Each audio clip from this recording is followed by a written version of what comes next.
नहीं थी और इस सिचुएशन में लड़ने के लिए हर कदम नया कदम हमने रखा था। कोविड के दौरान देश भर में माननीय पंतप्रधान जी के द्वारा गरीब लोगों को, मजदूर लोगों को, किसान लोगों को अन्न देकर हर परिवार को ये आश्वस्त कराया कि हम आपके साथ हैं। अगर लॉकडाउन हमने किया है तो आपकी जिम्मेदारी हम लेते हैं और आपको घर बैठे इनका पूरा ध्यान हम रखते हैं। उनके लिए मैं सरकार का और हमारे प्रधानमंत्री जी का दिल से धन्यवाद करती हूँ। कोविड की दूसरी लहर महाराष्ट्र में शुरू हुई और महाराष्ट्र में मेरे डिस्ट्रिक्ट अमरावती से उसकी शुरुआत सबसे पहला हुई और उस दौरान महाराष्ट्र सरकार पूरी तरीके से दूसरी लहर को रोकने में असफल रही तथा इसे अनेक जाने गई, जिससे महाराष्ट्र सरकार ने छिपाने की भी कोशिश की। इसलिए मैं केंद्र सरकार से मांग करती हूँ कि मृत्यु हुई इसके जितने भी नंबर्स हैं उस पे एक जांच बिठाए और करेक्ट नंबर्स हमारे महाराष्ट्र में कितने सही मामले में डेथ्स हुए उनकी भी लिस्ट हम लोगों के सामने आनी चाहिए। बहुत ज़रूरी है, सच ये लोगों के सामने आना चाहिए। शब्दों में वाह वाह करने से कुछ नहीं होगा। लोगों ने अपनी जान गंवाई है इस महामारी में और किसके कारण, किसके दुर्लक्ष्य से ये सब हुआ है उस पर ध्यान जाना बहुत ज़रूरी है। महाराष्ट्र सरकार कोरोना को कंट्रोल करने में असफल रही। माना गया कि महाराष्ट्र सरकार से बात करने की, बहुत संपर्क करने की कोशिश उस वक्त हमने की और जिसके कोई रिस्पांस महाराष्ट्र सरकार से कभी हमें नहीं आया, उसका बहुत बड़ा दुख हम लोगों का है। हम रिप्रेजेंट करते हैं ऐसे क्षेत्र को जहाँ पे ट्राइबल एरिया है, मजदूर लोग हैं, किसान लोग हैं, ऐसे क्षेत्र को रिप्रेजेंट करते हैं। और कोरोना दूसरी लहर वो क्षेत्र से शुरू हुई थी, अमरावती से।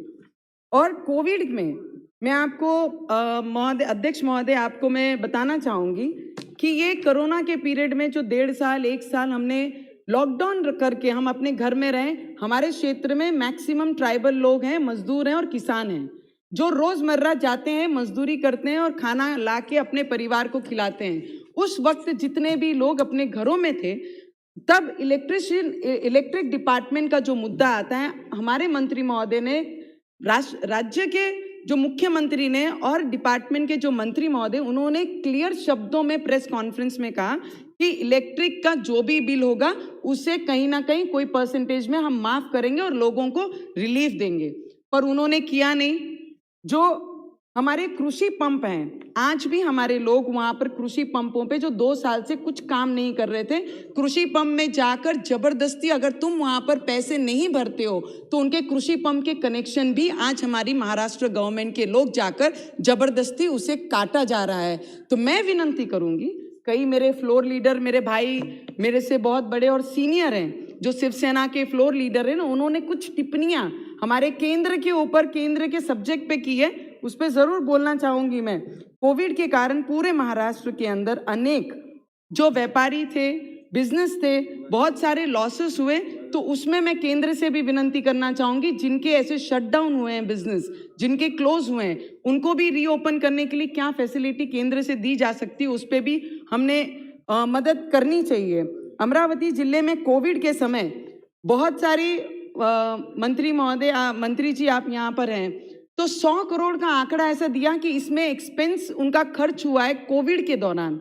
तो मैं आपसे एक विनंती करूंगी कि इसकी पूरी डिटेल जो हमारे डिस्ट्रिक्ट के कलेक्टर हैं उनसे आप बुलाइए, कि क्योंकि कई मंत्री और प्रशासन वहाँ के अपने, sir only 2 minutes sir, just last 2 minutes sir, उसके ऊपर जितना खर्च हुआ है उन्होंने अपने क्लोज वन को ये डायरेक्टली टेंडरिंग ना करते हुए हर कामों की डायरेक्टली उनको काम दिए गए, उससे हमारे लोगों का नुकसान, हमारे क्षेत्र का, और जो फंड केंद्र से हमारे जिले के लिए, डिस्ट्रिक्ट के लिए आया, उसका बहुत गलत वापर हुआ है। उसकी भी इंक्वायरी बैठनी चाहिए कि कहाँ कैसे खर्च इस पे किया गया है, वो मैं मंत्री महोदय से विनंती करूँगी। और अभी जो नया एक वेरिएंट जो कोविड का ही तीसरा भाई, जो तीसरा नाम दिया गया, वो जो आ रहा है, उसमें जो जितने भी बाकी कंट्रीज में आए हैं उनसे जो फ्लाइट्स इनकमिंग हमारे देश को है, उस पर हमने कुछ ना कुछ पाबंद लगाने चाहिए। जब क्योंकि आज हमारे स्कूल चालू हो गए हैं, कॉलेज शुरू हो गए हैं, सब बच्चे अपने अपने स्कूल जाना शुरू कर दिए हैं महाराष्ट्र में। अगर बाहर से प्रवासी यहाँ आते हैं और उनको इफेक्ट करते हैं तो बहुत बड़ा नुकसान हमारे बच्चों का और सब परिवारों का होगा। तो उस पर कहीं ना कहीं हम लोगों को थोड़ा सा कंट्रोल लाना पड़ेगा। और जितने भी डॉक्टर्स हैं, वार्ड इंचार्ज थे, साफ सफाई कर्मी थे, हमारे आशा वर्कर्स थी और जितनी भी सिस्टर्स और ब्रदर्स काम कर रहे थे, मैं आपको बताना चाहूंगी मंत्री महोदय, अध्यक्ष महोदय, आपके माध्यम से कि इन लोगों को कोविड में इनको कॉन्ट्रैक्ट बेस पर इस्तेमाल किया गया हमारे महाराष्ट्र में। और एज सून एज जैसे ही कोविड समाप्त होते दिखा, इनको यूज एंड थ्रो करके उस डिपार्टमेंट से बाहर फेंका गया। तो मैं आपके माध्यम से विनंती करूंगी, अध्यक्ष महोदय, last one line, only last lines, last 1 minute.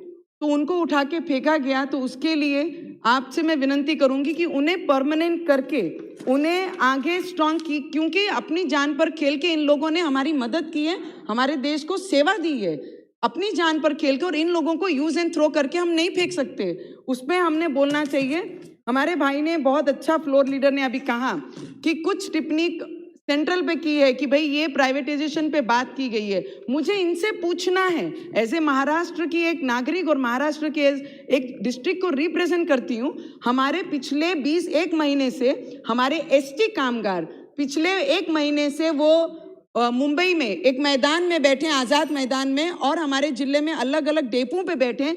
ये पूरे देश भर के प्राइवेटाइजेशन के बारे में बात कर रहे हैं। पहले आपने ये बताना चाहिए कि महाराष्ट्र में जो एसटी कामगार इतने दिनों से और 50 लोगों ने जान दे दिए, उनके ऊपर क्या कर रहे हैं। आप देश की चर्चा ना करते, मेरे मराठी भाई बहन जो रोड पे बैठे हैं एसटी कामगार, उन पे हमने बात जरूर करनी चाहिए।